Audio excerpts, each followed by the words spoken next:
De los aplausos en clase, a las órdenes de muerte. Siempre fui el más aplicado del salón. Puntual, con uniforme impecable, cuadernos al día y respuestas listas para cada examen. Los profesores me usaban como ejemplo, mis compañeros como ayuda, y mis padres como trofeo. Nadie imaginó que ese niño perfecto, ese estudiante modelo, acabaría siendo el sicario más temido del cartel más poderoso del país. Pero todo cambió el día que mi padre desapareció. Yo tenía 15 años, estaba a punto de ganar una beca para estudiar en el exterior. Esa noche, al llegar a casa, vi a mi madre en el suelo llorando con un papel en la mano. Era una nota con un símbolo que no entendí en ese momento, pero que años después se grabaría en mi piel y en mi conciencia. Aquel fue el primer mensaje de la mafia. Mi padre debía dinero. Mucho. Y su vida se convirtió en el precio. Esa noche juré que vengaría su muerte. Pero no con palabras, ni con denuncias. Juré que algún día yo mandaría, que haría temblar a los que juegan con la vida de la gente.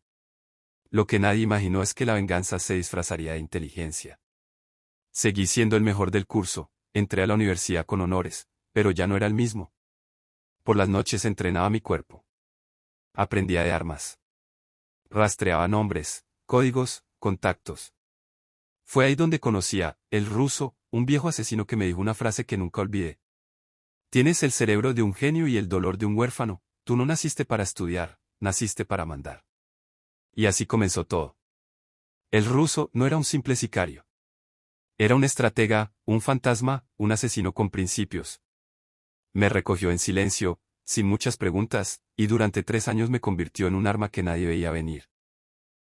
Mientras mis compañeros de universidad hablaban de trabajos y becas, yo aprendí a moverme sin ser detectado, a mirar a los ojos y descubrir la mentira, a disparar sin dejar huellas y, lo más importante, a obedecer órdenes sin titubear, hasta que llegara el momento de dar las mías. Mi primer encargo no fue matar. Fue seguir a un contador que filtraba dinero del cartel. Estuve 10 días observándolo. No dormía, no comía, solo anotaba. Cuando entregué el informe, el jefe me miró por primera vez a los ojos y dijo: ¿Quién es este niño? El ruso respondió: No es un niño. Es el próximo líder. Días después, el contador apareció colgado de un puente. Yo no toqué un arma, pero todos sabían que esa muerte había pasado por mis manos. Y por mi mente.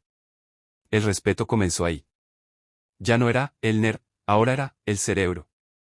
Así me apodaron. Empecé a mover piezas desde las sombras, planeaba operativos, filtraba información, hacía que enemigos se mataran entre ellos sin que nosotros disparemos una sola bala. Pero yo no olvidaba. Detrás de cada movimiento, había un solo objetivo: encontrar a los que mataron a mi padre. A los verdaderos responsables. Los que firmaron su sentencia con ese símbolo que aún llevaba grabado en mi memoria. Y una noche, en medio de un operativo de rutina, ese símbolo volvió a aparecer. Y ahí supe que estaba más cerca de la verdad de lo que pensaba. La operación era simple: limpiar un punto de venta que nos estaban robando. Entramos en silencio, 3 hombres y yo. Sin disparos, solo cuchillos y cuerdas. La orden era no dejar rastro. Pero mientras revisaba la parte trasera del local, vi algo en la pared que congeló mi sangre, un grafiti viejo, casi borrado, pero reconocible. Un triángulo con una X en el centro, el mismo símbolo que estaba en la caja de madera donde encontraron el cuerpo de mi padre. No era una coincidencia. No en este mundo. El ruso me había dicho que el símbolo pertenecía a un grupo de élite dentro del cartel, uno que actuaba por fuera de las reglas. Gente que incluso los jefes temían. Si ese símbolo estaba ahí, significaba que había sobrevivientes, o cómplices, cerca. Esa noche no dormí. En lugar de ir al punto seguro, me metí en la base de datos del cartel. Busqué registros antiguos, operaciones archivadas, contactos olvidados. Y encontré un nombre: Camilo Luján, encargado de logística en esa zona, retirado justo el año en que mi padre fue asesinado. Un viejo conocido del cartel. Nadie lo recordaba, pero yo sí. Había ido a mi casa varias veces cuando era niño. Llevaba dulces y hablaba con mi papá como si fueran hermanos. Pero ahora su nombre aparecía vinculado al símbolo. Fue el primero en mi lista. Lo localicé en una finca en las afueras de Pereira. Fui solo, sin avisar a nadie. Lo observé durante 2 días.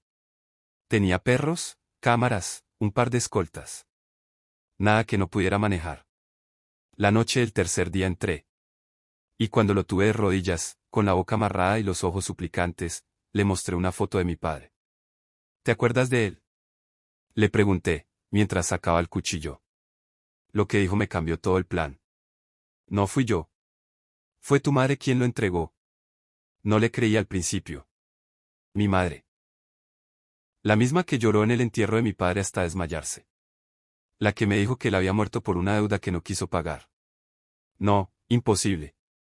Pero Camilo, entre jadeos, con la garganta apenas sosteniéndose, me dijo algo más. Tu padre quería salirse, y ella ya estaba con otro. Lo entregó para quedarse con todo, con el cartel y con tu futuro. Esa frase me perforó el alma. No lo maté de inmediato.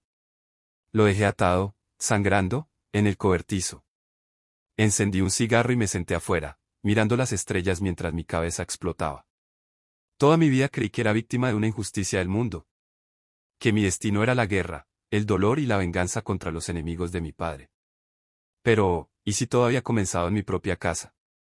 Volví a Medellín 2 días después. No fui al cuartel ni a la casa de seguridad. Fui directo a la casa de mi infancia. La encontré sola. Mi madre seguía viviendo allí, como si los años no hubieran pasado. Estaba sentada en la sala, viendo una novela.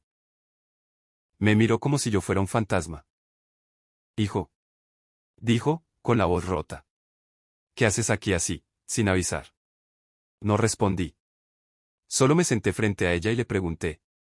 ¿Por qué lo hiciste? Ella palideció. ¿De qué hablas? A papá, ¿por qué lo entregaste? Se quedó en silencio. Minutos eternos. Hasta que suspiró, y dijo lo que jamás pensé escuchar.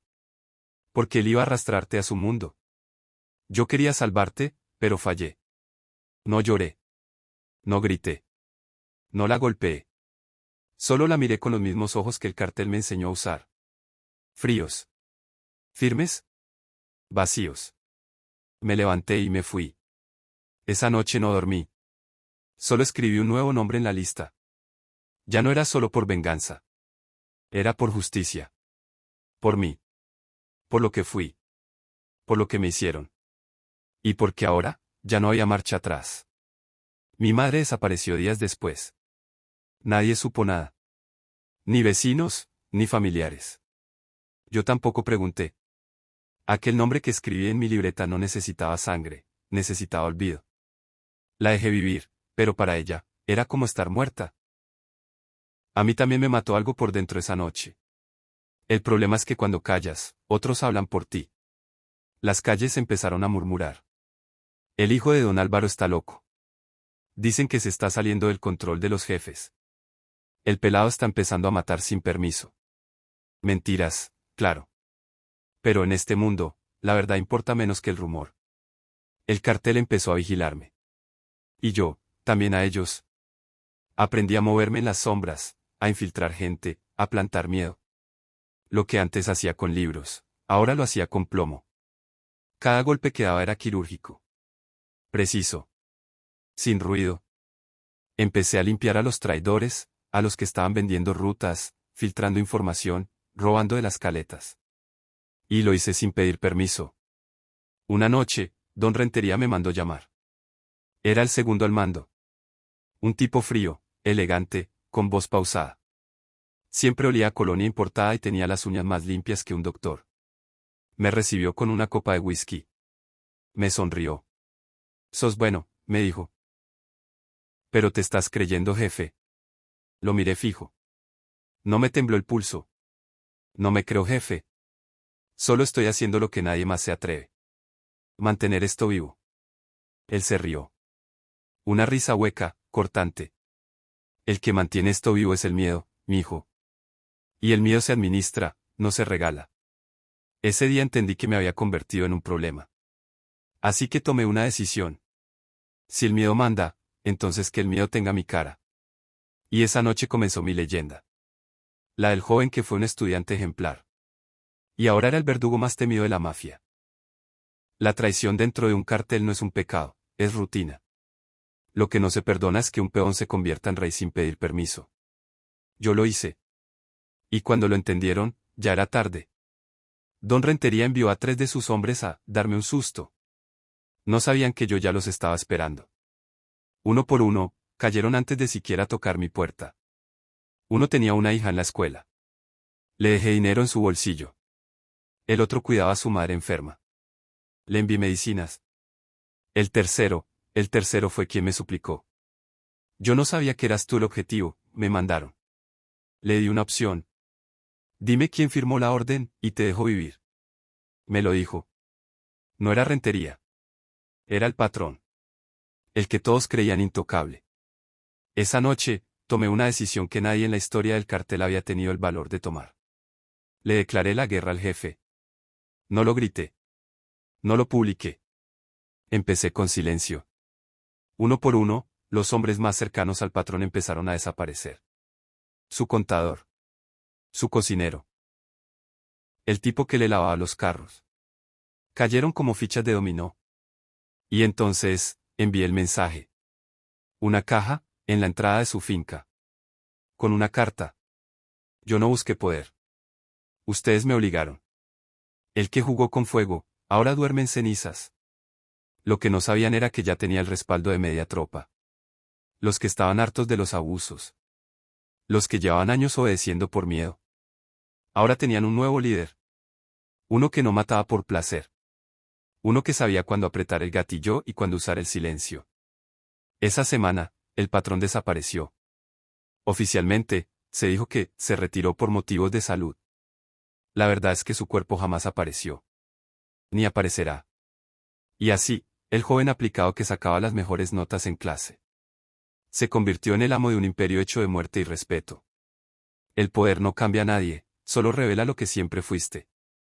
Y yo siempre supe cómo mandar. Solo necesitaba que el miedo se volviera mi idioma. Pero una noche, mientras contaba fajos de billetes y revisaba rutas de tráfico, recibí una llamada que me heló la sangre. Hermano, era el profe, mi viejo mentor del barrio. Tu mamá está muy mal. Pregunta por ti. Fue como una bofetada. Años sin verla. Años sin llamarla. Y ahora que era dueño de la ciudad, lo único que no podía comprar era el tiempo perdido. Fui. Entré a ese pequeño apartamento de paredes desgastadas. Ella seguía allí, frágil, encorvada, pero viva. Mijo, yo sé lo que hace. No vine a juzgarlo. Solo, abráceme. Y lo hice. Por primera vez en mucho tiempo, alguien me abrazó sin miedo, sin interés, sin amenazas. Esa noche no dormí. Por la mañana, reuní a mi círculo más cercano. A partir de hoy, no matamos inocentes. No más extorsión a los barrios. El que no le guste, puede marcharse. Uno rió. Le disparé en la pierna. El resto entendió. No iba a ser el mismo tipo de monstruo que los demás. Si iba a tener poder, lo iba a usar a mi manera.